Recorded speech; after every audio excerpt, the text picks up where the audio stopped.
Welcome to Scary Show. Here, the night hides secrets, and every whisper of the dark carries a story. Without further ado, let's start with the first incident of this episode. Now, I bring you a chilling tale from the year in 1923, a story that was shared with us by someone from a remote American village. So turn off the lights, put on your headphones, and prepare yourself, because once you hear this, you'll never look at abandoned hospitals the same way again. In 1923, two young friends had just completed their medical studies. Filled with dreams and compassion, they decided to dedicate themselves to helping the poor who had little to no access to medical treatment. Their vision was simple. They would travel to remote villages and offer free health care to those in need. One early morning, they set out from the city and boarded a bus to a distant rural village. After the bus ride, they walked for some time until they finally reached the edge of the village. There, they stumbled upon something strange and old. Abandoned two-story hospital surrounded by thick jungle and a broken boundary wall. Curious, the two friends stopped to take a closer look. The building seemed ancient, with rusty locks hanging from almost every door and windows covered in dust. It was clear the place had not been touched in years. But still once, long ago, this must have been a place of healing. The two friends thought, what better place to restart their dream than here? They began discussing their plans with some locals, but strangely, none of the villagers showed any interest. Some even avoided the conversation entirely. The friends dismissed it, thinking once the hospital starts running, people will come automatically. By evening, the sky darkened and the jungle around them grew silent. The two friends decided they would spend the night inside the abandoned hospital. Exploring the ground floor, they discovered that nearly every room was locked with old, rusted chains except for one. That single room was dusty and filled with cobwebs, but with some effort, they cleaned it up and made it suitable to stay for the night. Lighting a few candles, they settled down, ate from their bags, and prepared to sleep. But then at around 10 p.m., the silence of the night was broken. From the second floor came the sound of footsteps. Both froze. How could that be? They had checked earlier. All the upstairs rooms were locked. And yet, the heavy creaking of footsteps echoed across the floor above them. With growing unease, they grabbed their flashlight and slowly climbed the staircase. When they reached the second floor, their hearts nearly stopped. Every single door was now wide open. In one room, they saw something that would haunt them forever. Two nurses dressed in old uniforms, their long hair falling across their faces, were holding down a patient on a bed. The patient was writhing, as though struggling to escape. One of the friends, trembling but determined, stepped closer and asked, "Who are you? Why are you holding him down like this?"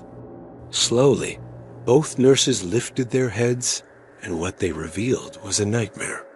Their faces were grotesque, twisted, and inhuman. The friend who had spoken collapsed instantly to the floor, fainting from the sight. Panicking, the other friend rushed forward, dragging him out of the room and down the stairs. After splashing water on his face, the fainted friend finally regained consciousness.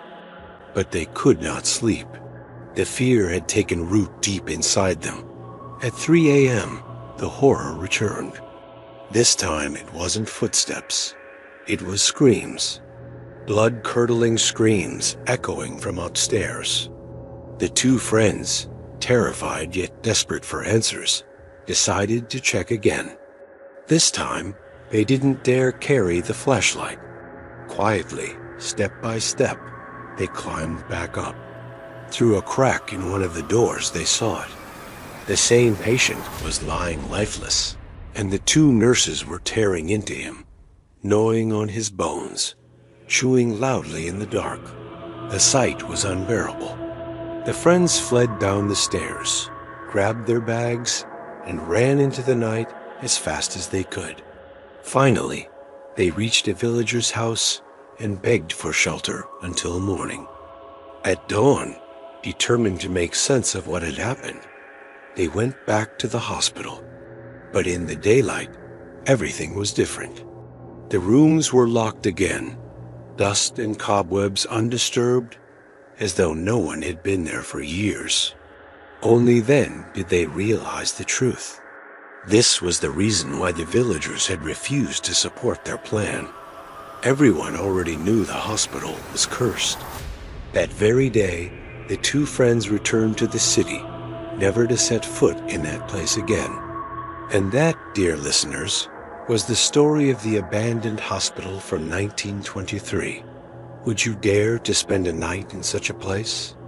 Or would you run like those two friends did? Tell us in the comments what you would do. There are more scary things to come, so will you be able to listen to this episode till the end?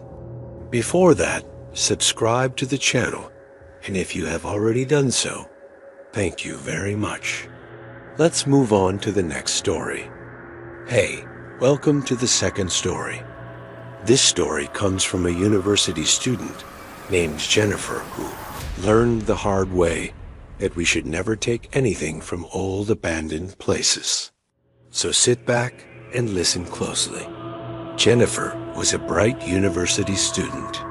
She and her friends often visited abandoned places, old mansions, forgotten estates, driven by curiosity and a taste for adventure. One afternoon, while exploring an ancient house, Jennifer discovered a strange antique locket. Ignoring her friends' teasing, she slipped it into her pocket and took it home. What she didn't know was that some things should never be taken from the dead. That night, around 1 a.m, while everyone else in her family was asleep, Jennifer stayed up late finishing her assignments. Just as she was about to go to bed, she heard a knock at the front door. Confused, she paused. Who could it be at this hour? The knocking grew louder. Her mother, awakened by the noise, came out of her room and opened the door.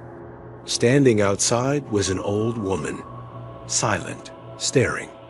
When asked who she was, the woman finally spoke in a chilling voice. "There's a severed head under Jennifer's bed. I've come for it." Before they could react, the woman pushed past them and entered Jennifer's room. Moments later, she emerged holding a blood-soaked head in her hands. Her face was twisted, her eyes glowing red, and she wore a smile that could freeze blood. Jennifer screamed in terror and woke up.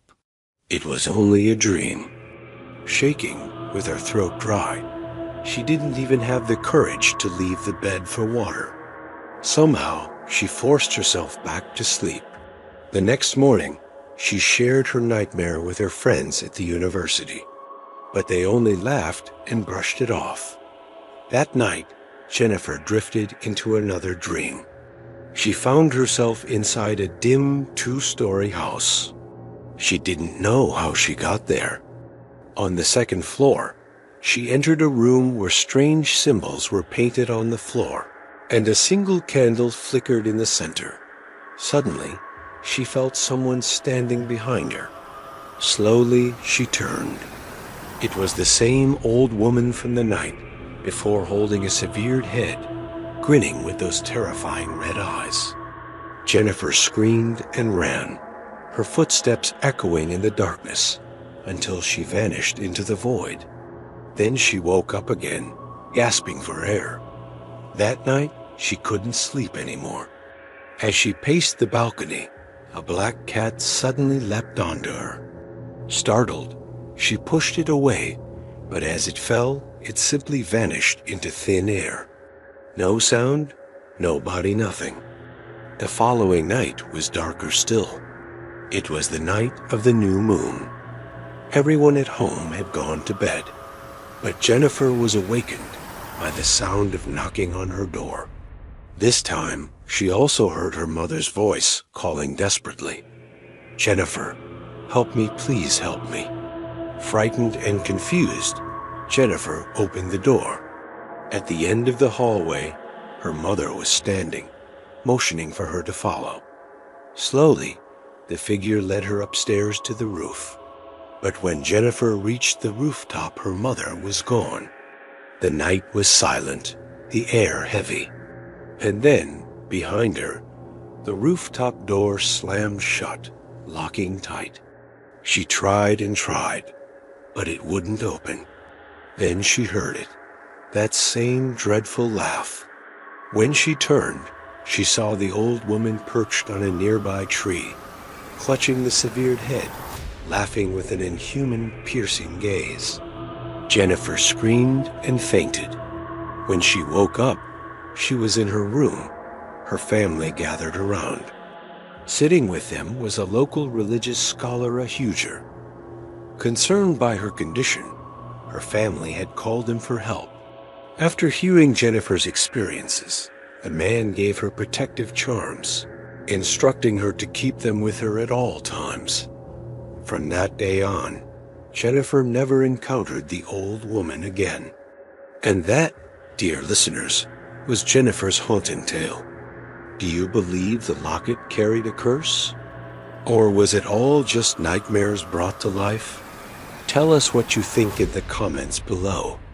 And if this story chilled your soul, don't forget to like the video and subscribe to Nocturnals, because the night is never truly silent. Let's move on to the next incident. Hello, ghost lovers. I'm starting the third story of today's episode.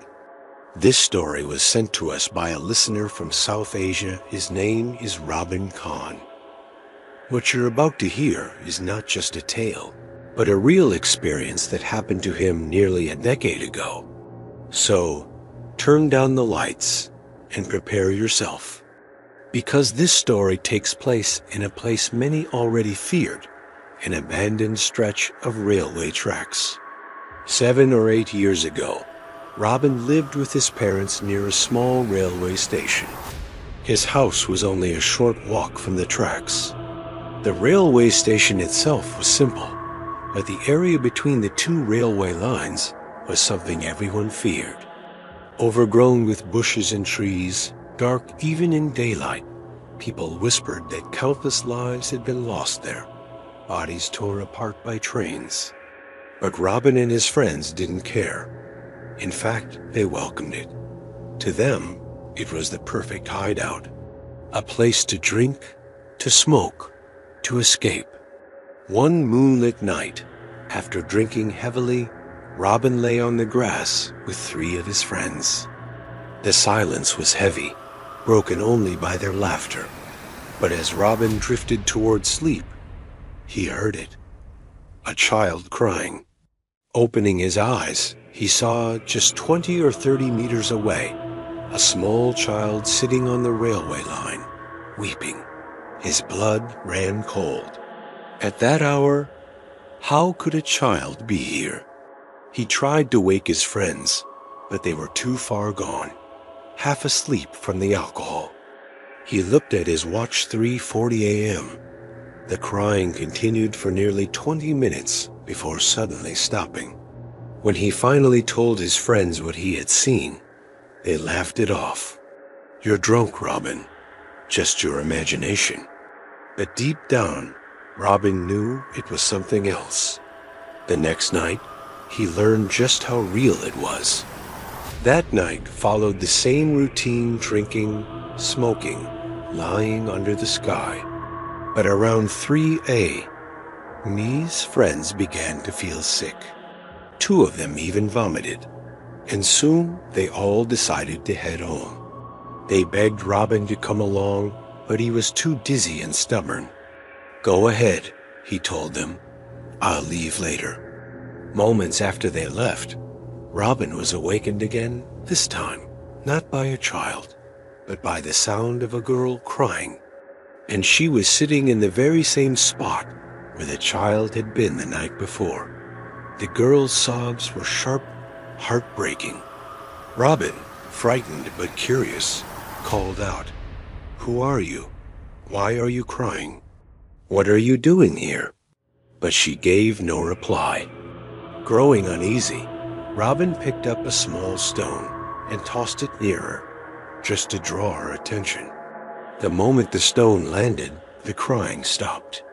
Slowly, the girl turned her head toward him, and then, without a word, she slipped silently into the bushes and disappeared.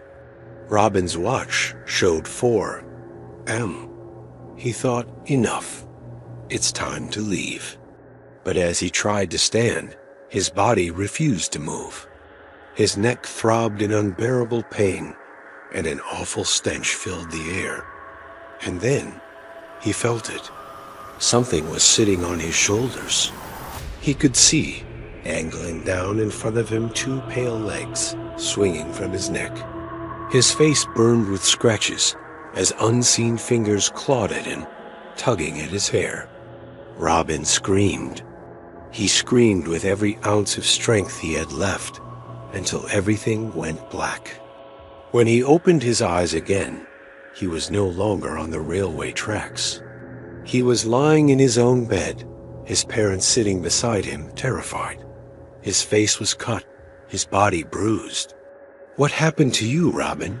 his father asked. "How did this happen?" Confused, Robin explained what little he remembered. His father then told him what really happened.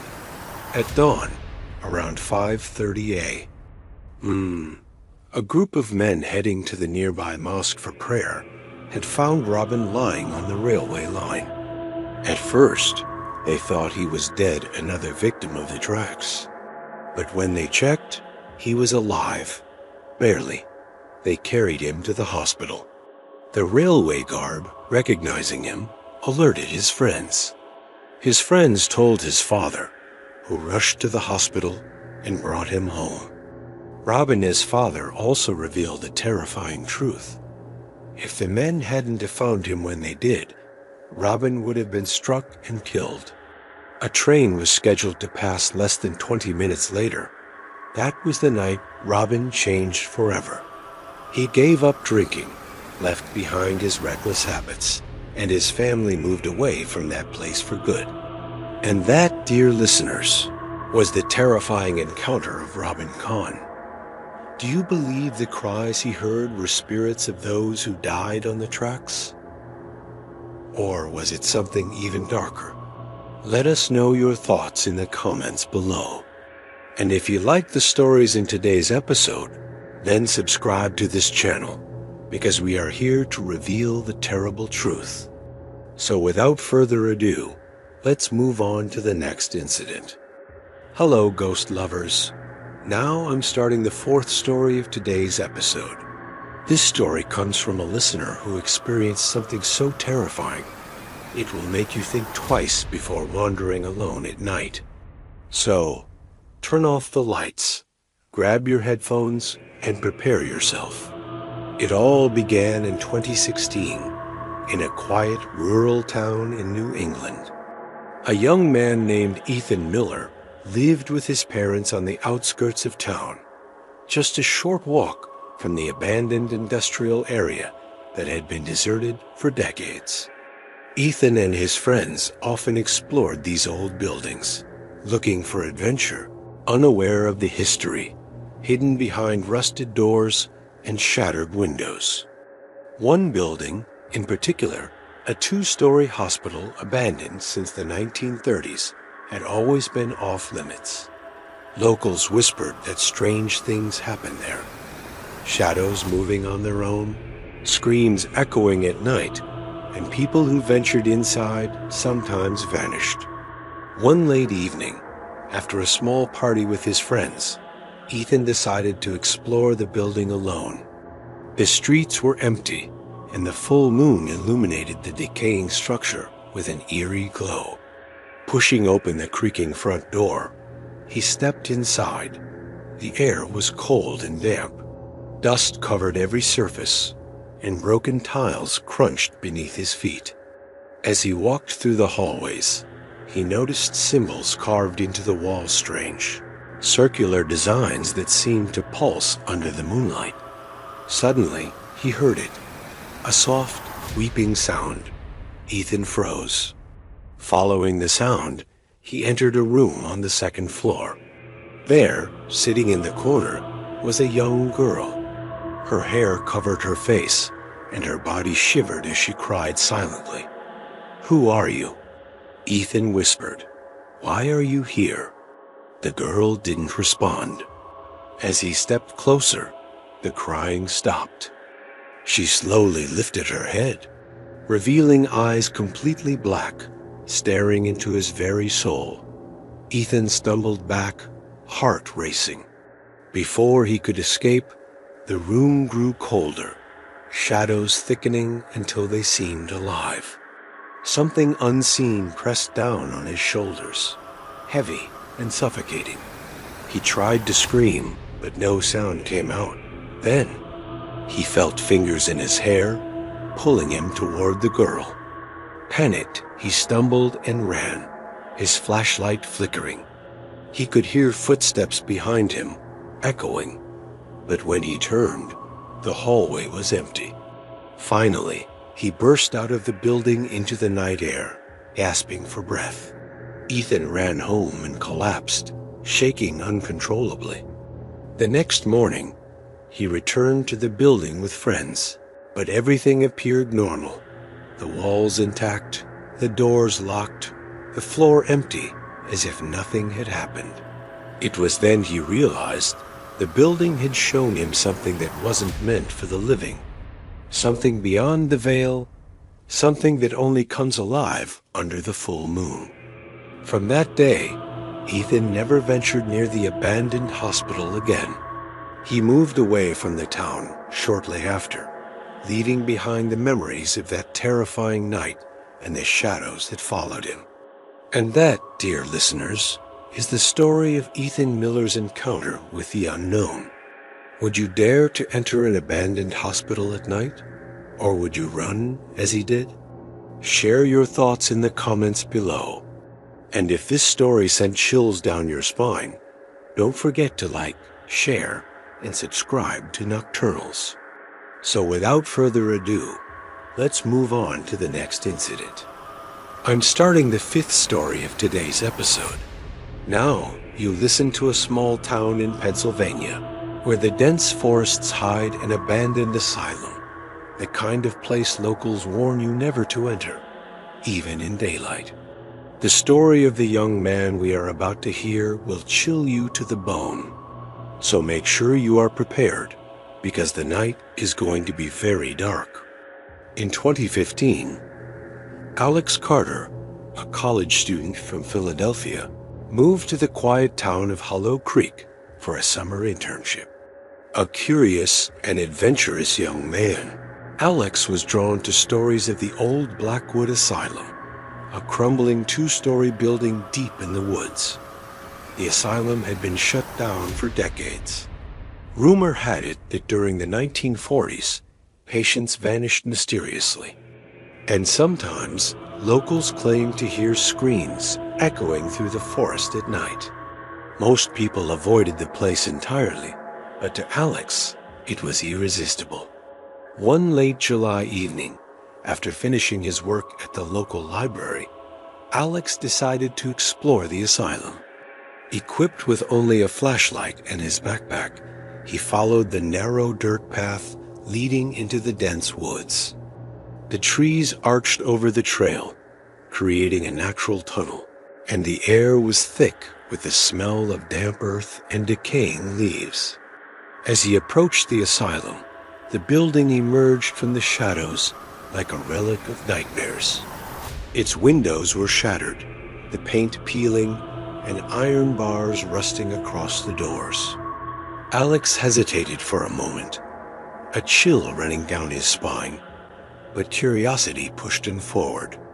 Inside, the asylum was silent, almost unnaturally so. The floors creaked under his weight, Dust swirled in the beams of his flashlight, and somewhere far above, he thought he heard the faintest whisper. "Hello." Alex shook his head. Probably the wind. He explored the ground floor first abandoned patient rooms, broken furniture, and old medical equipment scattered everywhere. Then he moved to the second floor. That's when he felt it. A sudden drop in temperature, as if the air itself had become heavier. His flashlight flickered, and the whisper came again, clearer this time. "You shouldn't be here." Heart racing, Alex froze. He took a cautious step forward, scanning the hallway. Then, out of the corner of his eye, he saw a shadow move across the far end of the corridor. Not possible. He thought the building was empty, but the footsteps followed. Slow, deliberate, approaching. Alex's breath quickened. He tried to convince himself it was just the building settling, but then he heard it. A low, guttural laugh echoing from a room to his left. Summoning courage, he pushed open the door. The room was empty, except for a mirror. And in the mirror, he saw her. A nurse, or maybe a former patient, he couldn't tell. Her eyes were black voids, her mouth stretched into an impossible grin, and she held something small and writhing in her hands, something that screamed. Alex stumbled backward, tripping over broken floorboards, and scrambled toward the exit. But the door slammed shut. The hallway stretched endlessly, impossibly, as if the asylum had reshaped itself around him. He ran, flashlight flickering, hearing whispers from every corner, shadows stretching toward him, reaching out. In the chaos, he tripped again, and when he looked up, the nurse was there, standing mere inches from him, laughing, a sound that seemed to pierce through his skull.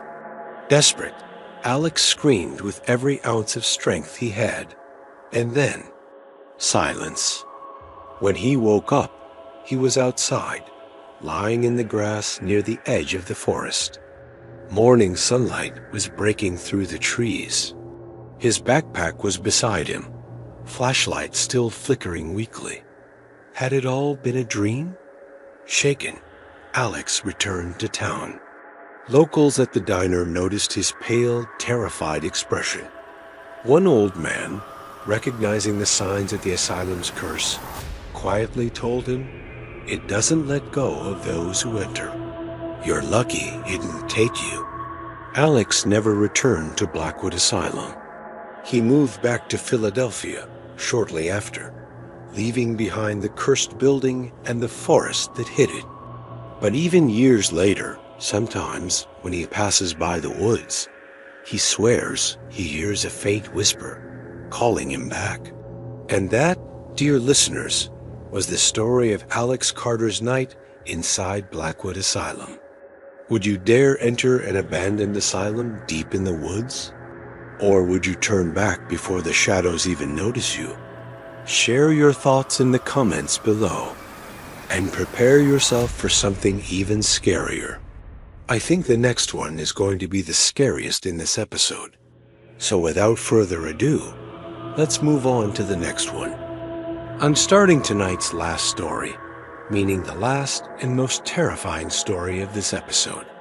This story was shared by a listener who survived an encounter so terrifying, it changed his life forever.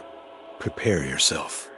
Keep the lights off and listen closely, because some doors, once opened, should never be closed again. In the summer of 2018, Ryan Hayes, a freelance photographer, moved to the sleepy town of Ashwood, Maine, to work on a series of abandoned buildings across the state. His curiosity often led him to the forgotten edges of towns, the kind of places where even locals dared not tread after dark. One evening, while scouting for locations, Ryan discovered the Grayfield Manor, a sprawling Victorian mansion, long abandoned on the outskirts of the forest. Locals avoided it entirely, claiming that those who entered never returned unchanged. Rumors spoke of screams echoing from the windows at night and shadows moving behind broken curtains. Ignoring the warnings, Ryan approached the mansion just as the sun dipped below the horizon. The forest swallowed him in twilight. The air was damp and smelled of moss and rot. The house loomed over him, windows like dark eyes, doors locked but inviting in a way that made his skin crawl. Ryan picked the lock to the front door. Inside, dust choked the air. Wallpaper peeled like dead skin. Broken chandeliers swayed slightly, as if stirred by invisible hands. Every step echoed unnaturally, and shadows seemed to stretch longer than they should. Exploring the first floor, Ryan discovered old portraits of the Grayfield family faces, twisted in fear or agony, their eyes painted with such intensity that he could almost feel them watching him. He chuckled nervously. Old houses always creep me out more than they should, he thought. Then he heard it. A faint scratching sound coming from the stairs. He froze. The air grew cold, unnatural. Ryan's flashlight flickered, plunging him briefly into darkness. The scratching became a slow, dragging sound, ascending the staircase toward him.